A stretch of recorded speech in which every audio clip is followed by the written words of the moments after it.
مساء النور خوتي. حالة البحر مساء يوم الأحد 21 جويلية 2024.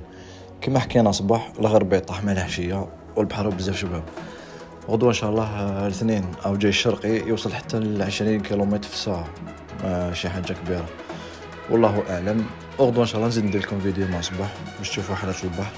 ما تنسوش خوتي دعمونا، جيم، بارطاج، كومونتير، ويعطيكم الصحة. سلام.